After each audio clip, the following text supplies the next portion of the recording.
like saar muuqaalka haddii aadna soo booqatay. haddii aad nagu cusub tahana ha iloobin inaad subscribe saarto. maanta waxaan ka hadlaynaa mowduuc runtii aad muhiim u ah. waa maxay macnaha ka dambeeya inaad ku riyooto ilkaha oo kaa daadanaya? riyooyinka way noocyo badan yihiin, qof kastana wuxuu jecel yahay inuu ogaado fasirka riyo kasta uu ku riyoodo, ha noqoto mid wanaag sheegaysa ama ha noqoto mid qofka wax uusan jeclaysan sheegaysa. balse waxaa xaqiiq ah in qof kasta oo naga mida jecel yahay fasirka riyo kasta uu ku riyoodo. riyooyinka fasirkooda aadka loo raadiyo waxaa ka mid ah riyada aan hadda ka hadli doono mowduuca maantana uu ku saabsan yahay oo ah inaad ku riyooto ilkaha oo kaa daadanaya. waa riyo inta badan dadku ay arkaan, waxayna riyadan leedahay fasiraad kala duwan. riyadu waa dareen si dhab ah qofku ugu fahmi karo halka ay noloshiisa u socoto iyo waxa ay qasab ka tahay inuu nolosha wax ka bedelo. riyadu waa fariin si dabiici ah kugu sheegaysa inaad wax badan ka bedesho noloshaada, sidoo kale waa fariin dhanka kale kuu sheegaysa inaad ku saxan tahay waxyaabaha aad sameynayso amaba kuu sheegaysa inaad ku qaldan tahay. fasirka riyada waa cilmi si gaara loo barto. qofka yaqaana fasirkeedana waxa u fududaanaysa inuu naftiisa si hoose ula socdo. weliba qofka riyooyinka yaqaano wuxuu jecel yahay inuu markasta riyoodo si wax badan uu uga ogaado waxa ka qaldan ama u saxan. balse qofka riyooyinka iyo fasirkeeda waxba aan ka aqoonin waxaa laga yaabaa inuu ka naxo riyo isaga rajooyin u sheegaysa, sidoo kale inuu ku farxo riyooyin isaga khatar u sheegaya. riyadu macno gaar ah ayay leedahay, kuma xirna inaad ku riyooto wax xun ama wax fiican. riyada sida aad u aragto iyo sida loo fasiro way kala duwan yihiin. inaad ku riyooto ilkaha oo kaa daadanaya waxay leedahay fasiraad kala duwan, waxaana ka eegaynaa fasiraadaha ugu muhiimsan. laga yaabee in qaarkeen dhowr mar ay ku riyoodeen ilkaha oo ka daadanaya, qaarkeenna aysan weligood ku riyoon. ilkuhu sida caadiga ah waxay tilmaamaan awoodaha. tusaale, xayawaanka ilkuhu waxay u yihiin awood marka uu ugaar qabsado oo kale. meesha ugu horeysa uu shaqada ku qabto waa ilkaha. sidoo kale aadanaha ilkuhu waxay u isticmaalaan howlo badan. tusaale, marka qofku shay adag oo xiran uu furi waayo wuxuu isku dayaa inuu ilkaha ku furo. ilkuhu waxayna siiyaan marka awood. inaan ku riyoono ilkaha oo naga daadanayana waxay fasiraad u tahay inaan lumin doono awoodaha aan lahayn qayb ka mid a. tusaale, qofka marka uu xil haayo haddii uu ku riyoodo isagoo ilkaha ka daadanayaan waxay sheegaysaa arrintaasi in qofkaasi xilkiisa halis ku jiro, inuu waayana ay u dhowdahay, wax badan inuu sistamkiisa ka bedelana loo baahan yahay. sidoo kale ilkaha oo kaa daadanaya inaad ku riyooto waxay astaan u tahay in gurigaaga uu burburi doono. haddii gabar xaasa ay ku riyooto ilkaha oo ka daadanaya waxay ka dhigan tahay gabadhaasi in furiinkoodu soo dhow yahay.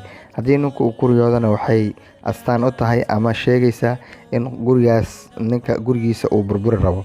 marka lagu leeyahay marka riyooyinka in badan oo ka mid ah waxay ku tusaan qaladaad ka jira noloshaada. waa markan oo kale. guurku waa mid ka mid a awoodaha qofka. inaad ku riyooto ilkaha oo kaa daadanayana waxay muujinaysaa inaad lumin doonto qeybo ka mid a awoodahaaga. fasirka labaad, marka inaad ku riyooto ilkaha oo kaa daadanaya waxay sheegaysaa in da-da aad jirtay sida noloshaada u socoto ay aada u kala hooseeyaan, oo da-da aad jirtay sida noloshaada u socoto ee noloshaada hooseyso.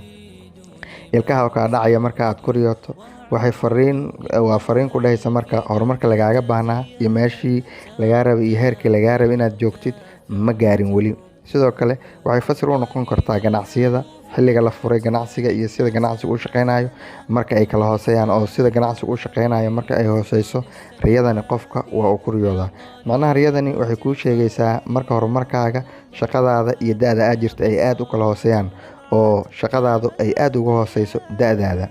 fasirka saddexaad, inaad ku riyooto ilkaha oo kaa daadanaya waxay sidoo kale fasir u noqon kartaa marka aad bilowdo nolol cusub, sida inaad deegaan ka guurto, mid kale u guurto, shaqo inaad ka tagto, mid kale bilowdo, xiriir cusub inaad qof la sameyso. waxyaa cusub oo noloshaada inay ku soo biireen ayay kuu sheegaysaa riyada noocan ah. inta badan dadku marka ay deegaan ka tagaan, mid kale tagaan, ayay ku riyoodaan ilkaha oo ka daadanaya. waxayna ka turjumaysaa in deegaanka cusub uu u noqon doono deegaan wax badan ay ka qabsadaan, ugana ficnaan doono deegaanadii hore. sidoo kale qofka xiriirka cusub aad la bilowday inuu noqon doono qof kaaga fiicnaan doona dadkii hore oo dhan, qof aad isfahmi doontaan, qof aad wax badan iscaawin doontaan. waa riyo kuu sheegaysa inaad isbedel samayso, weliba isbedelkaasi wax badan uu noloshaada ka bedeli doono. waxaa xitaa riyada noocan la arkaa marka shaqo cusub aad hesho, sida shaqadaas kuu noqon doonto iyo shaqadaas inay noqon doonto mid ku soo dhaweysa. weliba shaqadaasi in aad markaas heshay inay noqon doonto shaqo aad horumar badan ka sameyn doonto.